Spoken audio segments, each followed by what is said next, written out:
Un saludo, ¿cómo les va? Espero estén avanzando muy bien en el trabajo de este curso que está referido a la Ley 348. En este segundo módulo vamos a trabajar sobre ya el desarrollo y el contenido per se de la ley, el contenido en extenso de la ley, estableciendo cuáles son las instancias y el trabajo sobre la atención, la protección, la investigación y el procedimiento penal en los delitos contra las mujeres en razón de género, ¿no? Entonces, en ese sentido, en el temario que ustedes tienen en la diapositiva del material, en la diapositiva número 3, vamos a ver en un primer tema aspectos generales de la ley 348. En un tema número 2 vamos a ver las formas y los tipos de violencia por razón de género tipificadas también en la ley. En el tema número 3 vamos a hacer una explicación sobre el sistema de atención y protección integral que existe en la ley 348 para pasar al tema número 4 referido al procedimiento penal, tanto en la persecución como en la sanción de los delitos que se han contenido en la ley 348, para terminar con el tema número 5 que está referido a la simplificación del procedimiento penal para delitos de violencia por razón de género. Vamos iniciando un poco con los aspectos generales de la ley 348 que está en su diapositiva número 4 del material, referido a que esta ley no, como decíamos en el anterior módulo, no es producto solamente de una decisión y de las autoridades de una forma aislada, sino tiene un fundamento que, aparte de, por supuesto, responder a las altas cifras y al y a los alarmantes datos de violencia contra la mujer que existen en nuestro país, existe también un fundamento jurídico, un fundamento normativo, que está referido justamente a varias disposiciones constitucionales, que las podemos encontrar en el artículo 1, también el preámbulo, el artículo 8, el artículo 9, el 13, etcétera, ¿no? Es decir, la Constitución genera diferentes tipos de regulaciones, quiero decir, que establecen que era necesaria una normativa específica en referencia a la protección de aquellas mujeres que están en situación de violencia. En ese sentido, también Bolivia, como parte de la comunidad internacional, también ha suscrito diferentes acuerdos internacionales, diferentes tratados, diferentes normativas, donde ha adquirido un compromiso frente a la comunidad internacional, donde teníamos que tener una regulación específica para la protección de las mujeres. Ahora bien, desde el punto de vista un poco más sociológico, desde el punto de vista más antropológico, también podríamos identificar que el tema de la violencia contra la mujer es un problema estructural de la sociedad boliviana.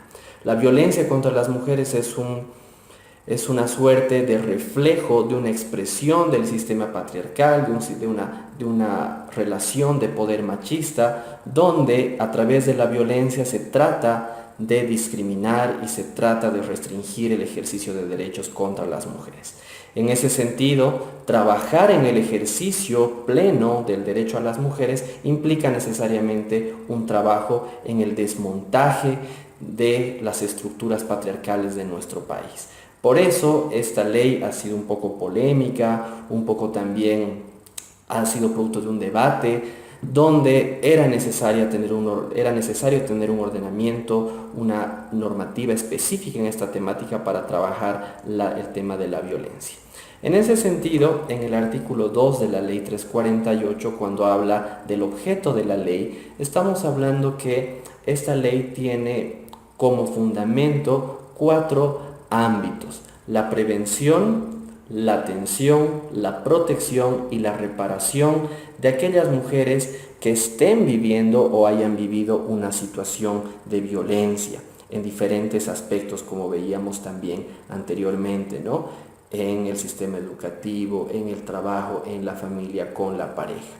En ese sentido, al identificar esta temática tan importante, los datos alarmantes que hemos visto en el anterior módulo, el artículo 3 establece que es una prioridad nacional, tanto del Estado, del nivel central, como las entidades territoriales autónomas, el trabajo para erradicar la violencia contra las mujeres. Y en ese sentido dispone este artículo que las autoridades y el Estado no tienen que escatimar en la asignación de recursos, tanto humanos como económicos, para trabajar esta temática. En el artículo 4 de la Ley 348 habla sobre los principios y valores de esta ley. Principalmente vamos a hacer énfasis en los principios. Inicialmente vamos a establecer que los principios y los valores no son aspectos igualitarios, es decir, no son sinónimos. Tanto los principios y los valores se desarrollan y tienen una finalidad diferente en el ejercicio dentro de un sistema jurídico. Los valores son instrumentos normativos que permiten la creación de normas, es decir, los valores ayudan al legislador para crear normas. En cambio, los principios también son instrumentos jurídicos, instrumentos normativos, pero que van a servir de interpretación de la ley. En ese sentido, los principios ayudan mucho principalmente en la actividad jurisdiccional.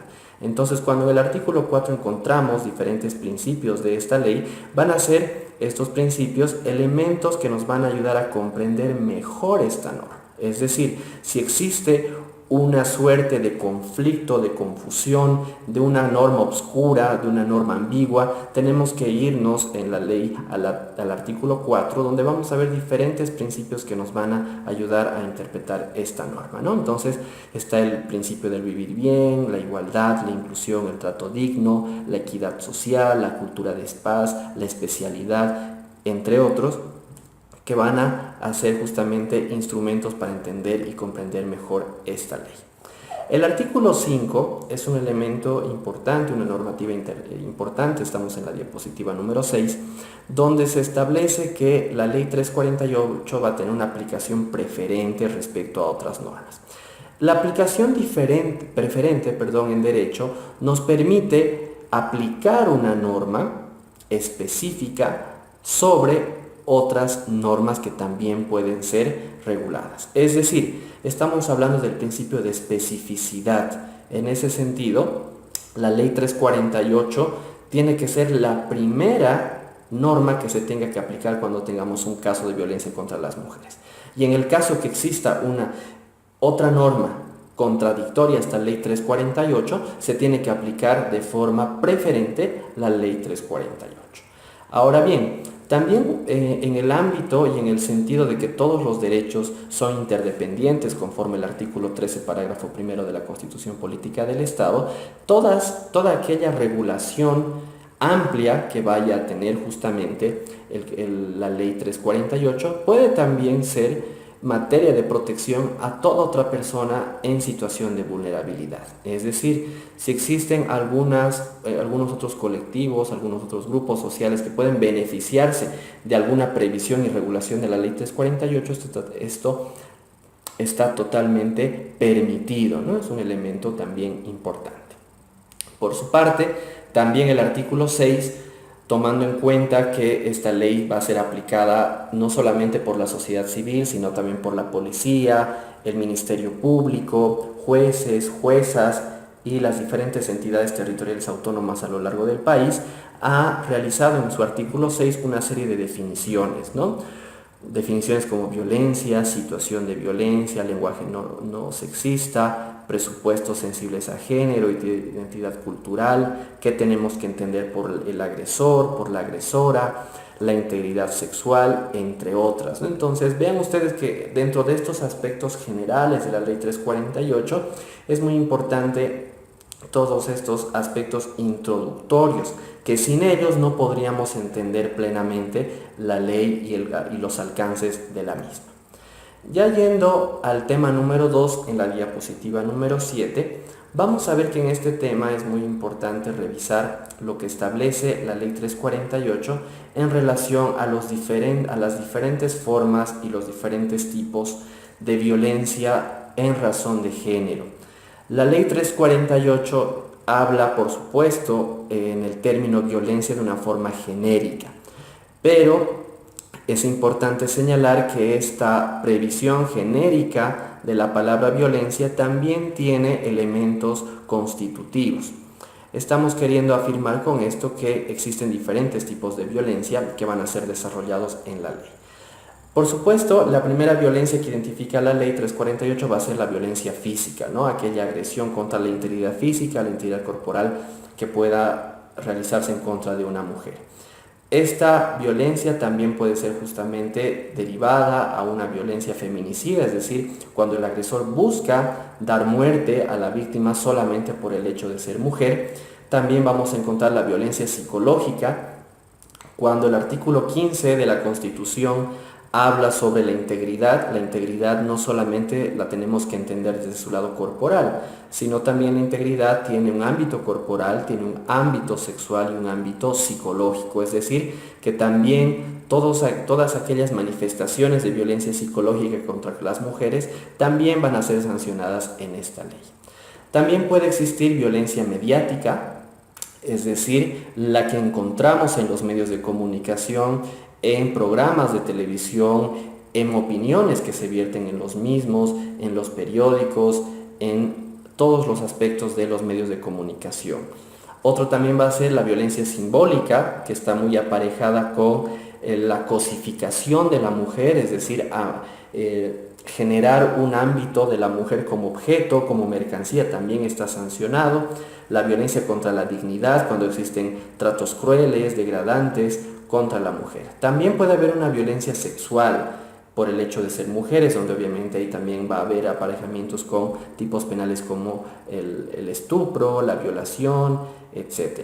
También vamos a encontrar una violencia de tipo económico, es decir, donde a veces en ciertos espacios donde la pareja no permite gozar económicamente de los ingresos que tiene una mujer, o no le permite trabajar, o le quita el dinero, entonces también eso configura una violencia económica. También vamos a encontrar dentro de la ley la previsión de la violencia laboral en relación también al acoso que se puede dar dentro del trabajo, o también cuando existe una discriminación en los espacios laborales, ya sea por la maternidad, por ser mujer, o lo que también se está viendo a nivel internacional, el tema del salario, ¿no? Cuando un hombre y una mujer por un mismo trabajo ganan de forma diferente solamente por su condición de sexo, ¿no? Que en este caso la mujer gana menos en algunos espacios por el mismo trabajo que realiza un hombre, ¿no?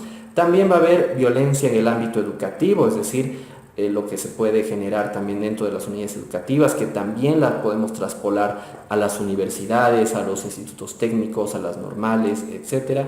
El acoso político, donde también la ley, tenemos una ley específica, como veíamos, una violencia institucional, que es un poco una violencia más estructural, como mencionamos en algún momento, donde el aparato estatal genera justamente una discriminación contra la mujer, y también la discriminación familiar, ¿no? Que sucede en el seno familiar, cuando incluso los hijos, las hijas, la pareja o también sus ascendientes son violentos contra estas mujeres.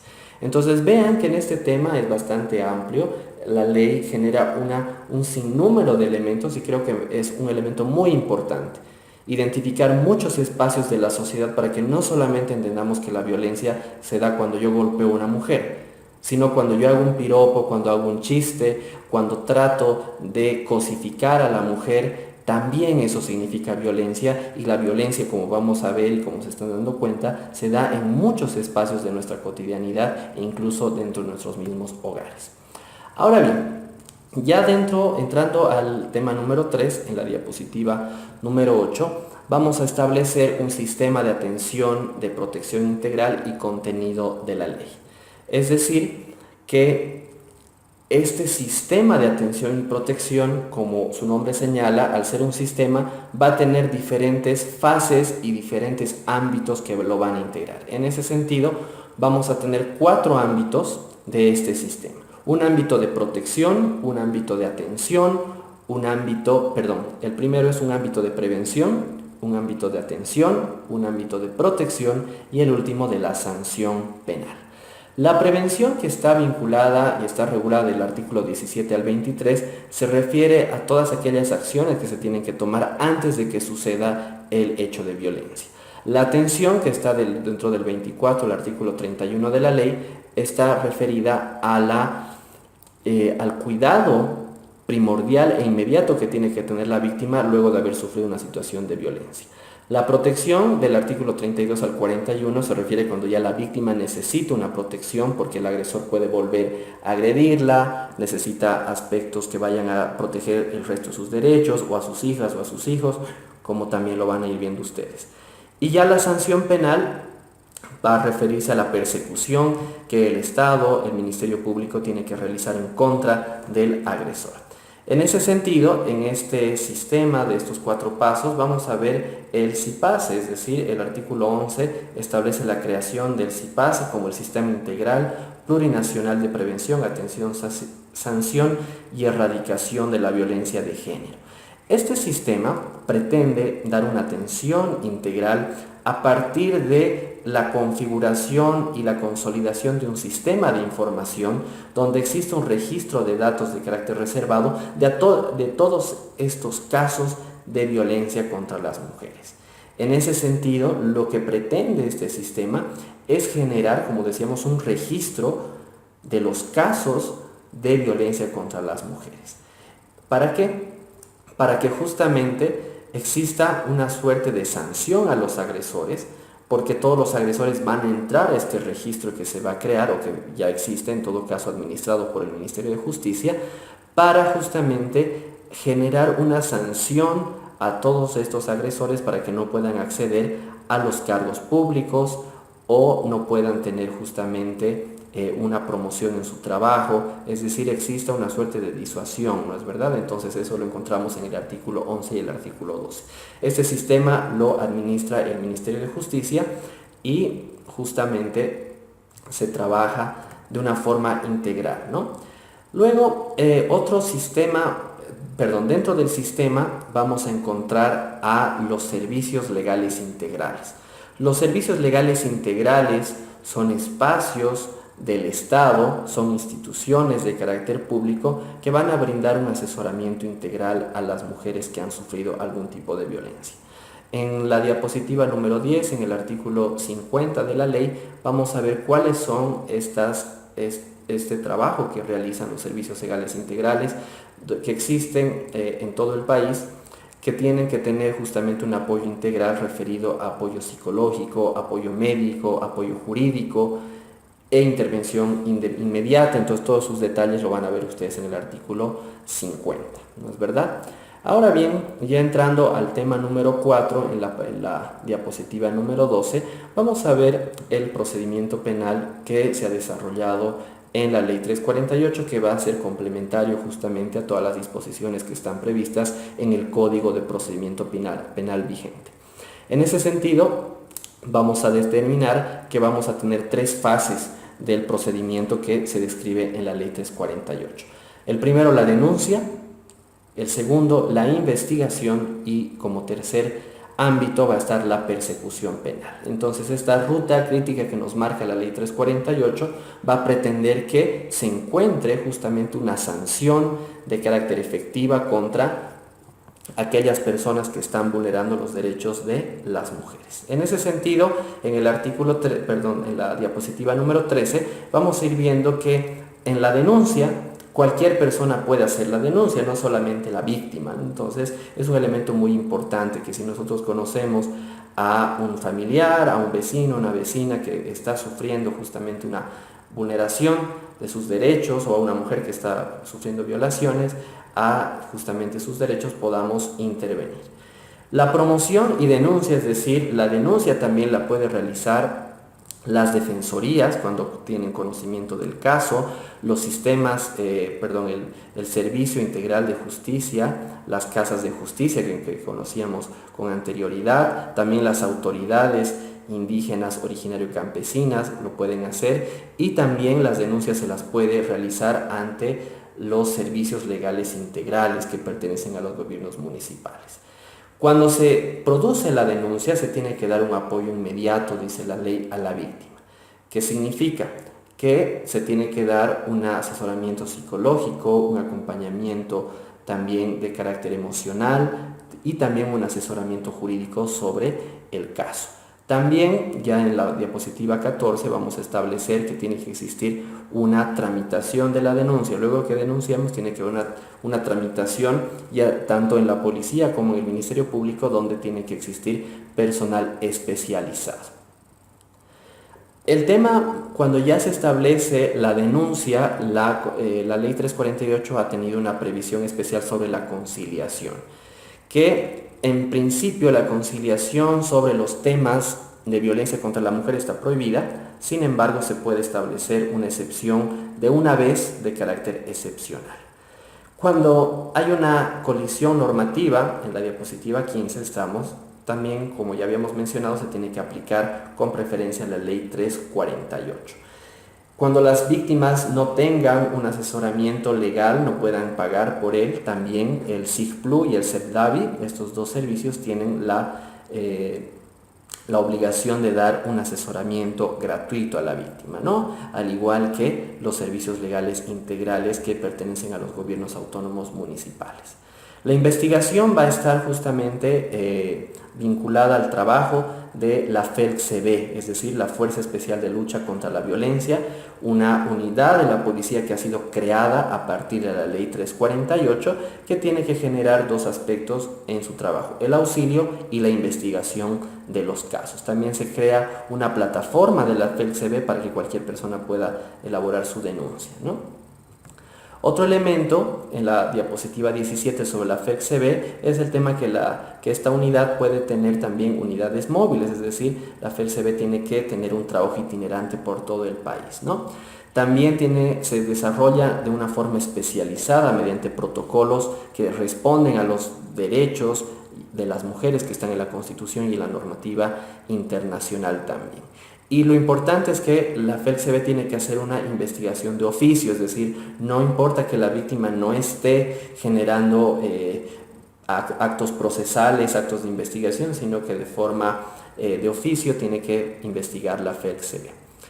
Existe en el artículo 58, en la diapositiva 18 ponemos este elemento de un protocolo de atención de la FELCB a la víctima, es decir, qué es lo que tiene que hacer la FELCB cuando recibe una denuncia. Está justamente desarrollado en el artículo 58, que podríamos resumirlo que es una asistencia y una orientación primaria a la víctima. Vamos a encontrar también en el artículo 61 la responsabilidad de los fiscales de materia en violencia contra las mujeres, ¿no? Entonces, ahí ellos pueden solicitar medidas de protección, tienen que recolectar pruebas, dirigen la investigación, todo esto bajo un enfoque de género, ¿no? Entonces, también en la diapositiva 20 ponemos aspectos importantes de esta ley referido al procedimiento, ¿no? Habla de fiscales de materia móviles que tienen que ser itinerantes por el territorio. Estos fiscales tienen que contar con un apoyo especializado de asistentes, psicólogos, todos estos profesionales que puedan ayudar a tener una atención más integral. También el Instituto de Investigaciones Forenses, el IDIF, también tiene que tener una especialización en género, las juezas. Entonces, vean ustedes que la ley genera que todo este procedimiento y los actores del procedimiento penal tienen que estar sensibilizados y tienen que estar especializados en la materia de intervención contra la violencia contra las mujeres, ¿no? Se crean en el artículo, en la ley 348, los juzgados de instrucción y de sentencia en materia de violencia contra las mujeres. Entonces es una modificación de la ley del órgano judicial donde se crean esta jurisdicción específica para las mujeres, ¿no? Entonces es un elemento muy importante para la protección. Dentro de las salidas alternativas, estamos en la diapositiva número 22, vamos a tener en el artículo 76 que sí puede haber salidas alternativas, pero estas son de forma excepcional, es decir, se tiene que demostrar realmente que se procede con esa salida alternativa cuando no se haya configurado delitos no mayores a las penas, que el delito, no haya sido mayor a 3 años en su sanción. Ahora bien, en justamente vamos a tener en el artículo 83, que hemos puesto en el artículo 20, en la diapositiva número 24, cuáles han sido los tipos penales que ha modificado la ley 348. Entonces ustedes van a ver en la diapositiva 24 y 25 todos los tipos penales que han sido modificados, y en las diapositivas 26 y 27 van a ver la creación de nuevos tipos penales, ¿no? Finalmente, el tema número 5 está referido a la simplificación del procedimiento penal para delitos de violencia en contra por razón de género. ¿Qué quiere decir esto?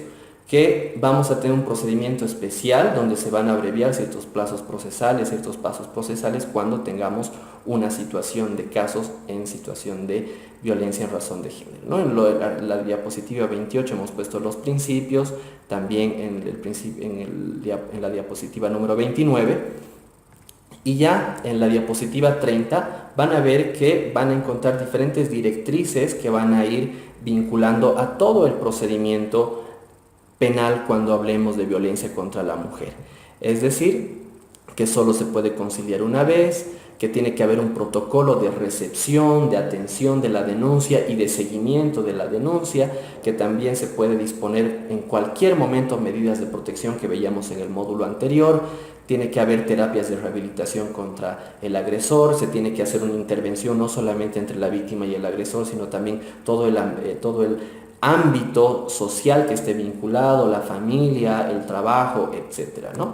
En la diapositiva número 31 vamos a ver también que las juezas y los jueces en materia tienen que estar disponibles las 24 horas para poder recibir y poder seguir una causa por violencia.